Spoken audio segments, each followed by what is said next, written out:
welcome to the channel. Hope you're all doing well. Let's get into this. Today we're going to be watching How Was Moria Founded? I'm very excited to find out a lot more about this amazing place that we saw in the movies. Go check out Geek Zone. Go subscribe to them. I believe this is my first video reacting to Geek Zone, so I'm going to give them a subscribe. If you enjoy my content as well, hit that sub button. Let's get into this. How was Moria founded? The life of Durin. The Great Halls of Moria were once a few caves. It's hard to imagine that the Great Halls of Moria were once a few caves that were scattered in the misty mountains, before the dwarfs came across them and decided to build a great kingdom within these mountains. Okay. The first dwarf to find them was called Durin, the father of the Longbeard clan, and he became the king of Khazad-dûm. Why are they called the Longbeard clan? The greatest of the dwarven mansions. Hey guys, it's Carl here, and in Hey. today's episode, we'll be exploring the story of Durin, the founder of Moria. So the dwarfs have quite an interesting origin story, because they were created by Aule, the smith of the Valar.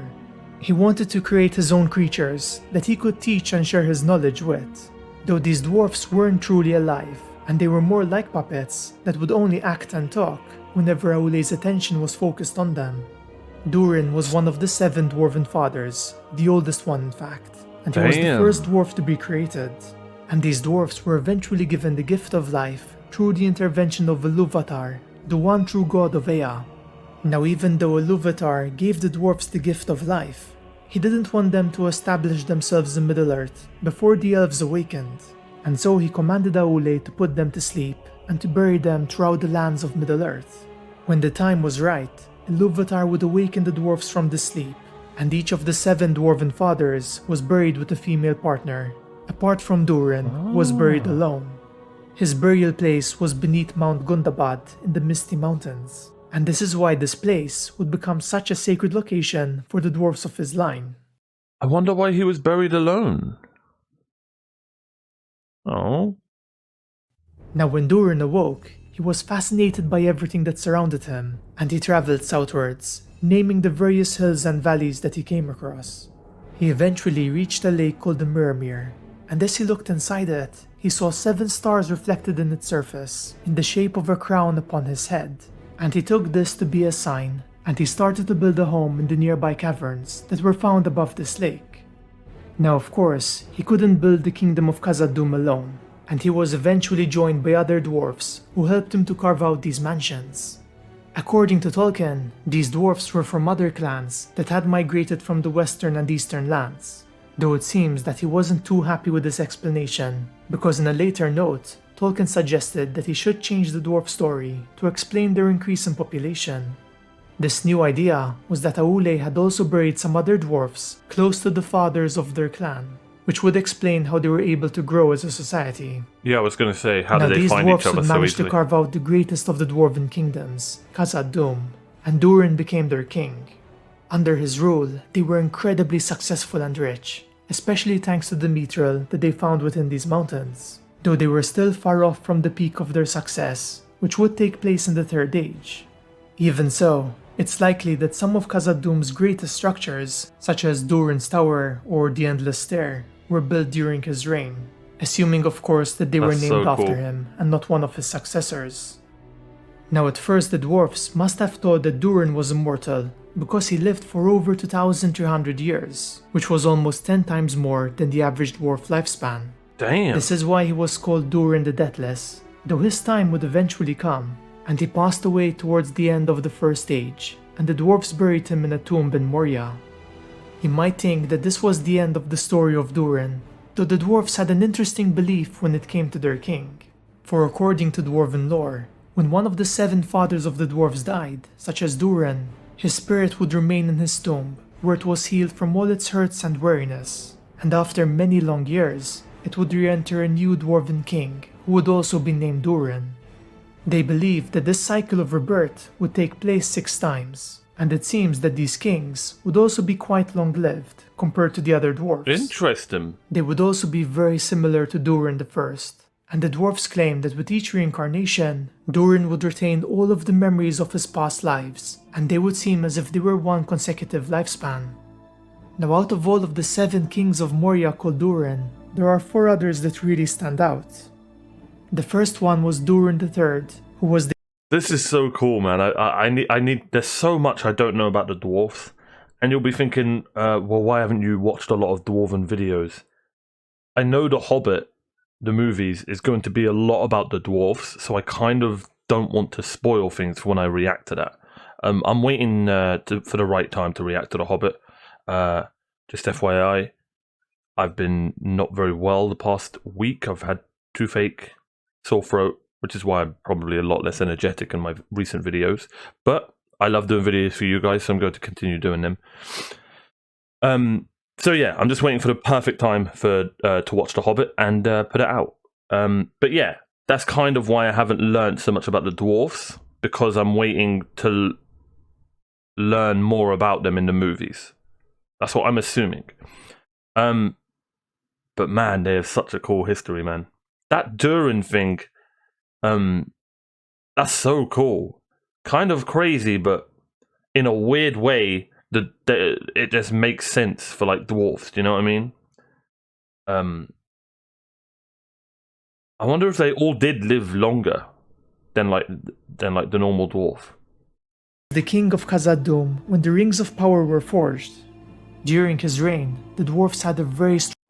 Now out of all of the 7 kings of Moria called Durin, there are 4 others that really stand out. The first one was Durin III, who was the king of Khazad-dûm when the Rings of Power were forged. During his reign, the dwarfs had a very strong friendship with the elves of Eregion, and he was given one of the 7 dwarven rings of power. Because of this friendship, the dwarfs built the west gate of Moria so that they could trade easily with these elves, and the emblem of Durin, which was an anvil and a hammer surrounded by a crown with 7 stars, was carved upon this door. The next Durin was Durin IV, who was the king of the dwarfs of Moria at the height of Sauron's power, and he led his forces and took part in the Battle of the Last Alliance. Nice. In my opinion, the most famous Durin apart from Durin the Deathless was probably Durin VI, for during his reign, Moria had reached the height of its power and wealth. Though as they searched for mithril in these mountains, the dwarfs would end up uncovering and awakening the Balrog, and this demon would end up killing Durin and his son. We don't know exactly when Durin VII, who was said to be the last of Durin's reincarnations, was born, though his birth was prophesied after the dwarfs fought against the goblins in the Battle of the 5 Armies. They believed that one day, a descendant of Day 9-foot would be born, and he would be the last Durin to appear in the line of kings. And he would lead the dwarfs once more to reclaim their kingdom of Moria, and they would fill it with light and music. It is said that the line of Durin would never fail, and it would live on forever.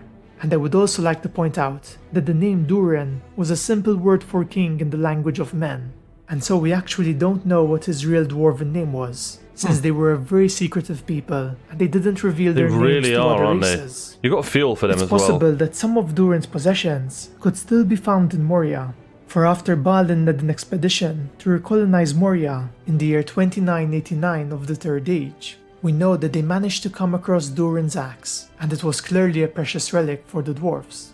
Now I am a bit skeptical that this axe belonged to Durin the Deathless, since I imagine that it would probably have been buried beside him in his tomb, and I don't see the dwarfs disturbing his rest. And so I feel that it's much more likely that they came across the axe of Durin VI, who was killed by the Balrog.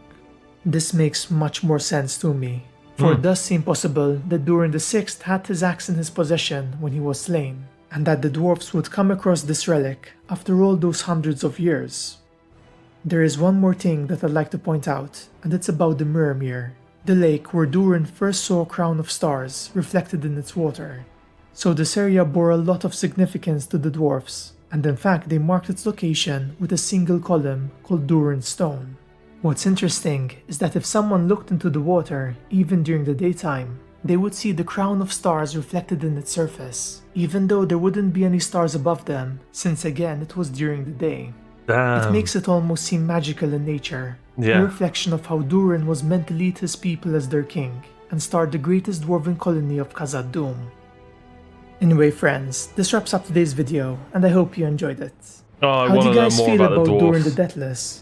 Do you think that he was destined to be the king of Moria? And do you believe that he was reincarnated to lead his people once more?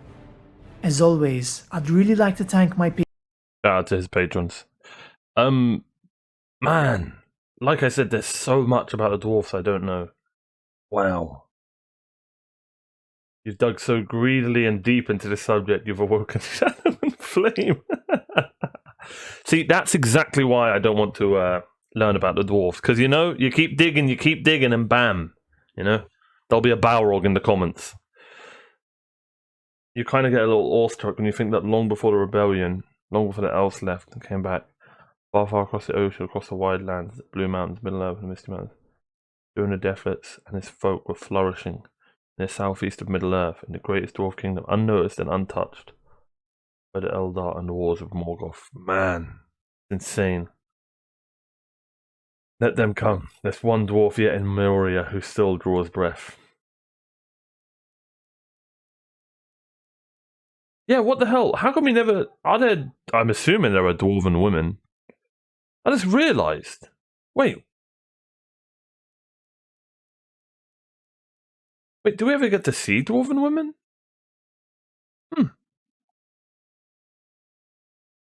Huh. On that note, thank you so much for watching. Let me know in the comments down below. I'll see you guys next time. Bye-bye.